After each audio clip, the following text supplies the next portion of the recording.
నిజం కానున్న కేసీఆర్ అంచనాలు కొత్త వ్యూహం.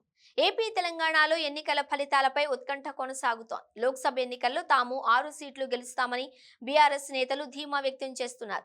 పోలింగ్ సరళిపైన పార్టీ ముఖ్య నేతలతో కేటీఆర్ సమీక్ష చేశారు. అదే సమయంలో ఏపీలో అసెంబ్లీ ఎన్నికల ఫలితాలపైన బీఆర్ఎస్ అధినేత తన అంచనాలు వెల్లడించారు. రాజకీయంగా ప్రత్యేక పరిస్థితుల్లో ఉన్న కేసీఆర్ ఇప్పుడు ఏపీలో ఫలితాలపైన ఆసక్తితో కనిపిస్తున్నారు. తెలంగాణలో 17 ఎంపీ స్థానాలకు పోలింగ్ జరిగింది. తాము గెలిచే స్థానాలపైన గులాబీ పార్టీ నేతలు కొత్త లెక్కలతో సిద్ధమయ్యారు.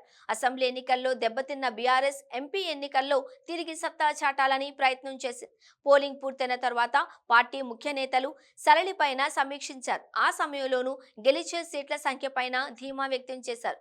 అటు బీజేపీ కాంగ్రెస్ మధ్య ప్రధాన పోటీ జరిగిందని కమలం పార్టీ నేతలు చెబుతున్నారు. తాము మెజారిటీ స్థానాలు గెలుస్తామని సీఎం రేవంత్ ధీమా వ్యక్తం చేస్తున్నారు. ఇదే సమయంలో కేసీఆర్, కేటీఆర్ ఇద్దరు ఏపీ ఎన్నికల ఫలితాలపైనే స్పందించారు. ఏపీలో జగన్ గెలుస్తారనే సమాచారం తమకు ఉందన్నారు. పోలింగ్ పూర్తయిన తర్వాత కేటీఆర్ మరోసారి ఇదే అభిప్రాయం వ్యక్తం చేశారు.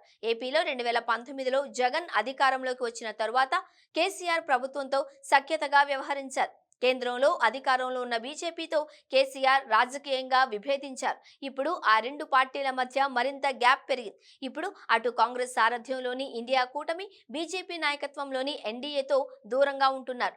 దీంతో ఏపీలో జగన్ గెలిస్తే రాజకీయంగా కొంతమేర మద్దతుంటుందని కేసీఆర్ భావిస్తున్నట్లు కనిపిస్తోంది. మరి కేసీఆర్ అంచనాలు నిజమవుతాయా లేదా అనేది వేచి చూడాలి.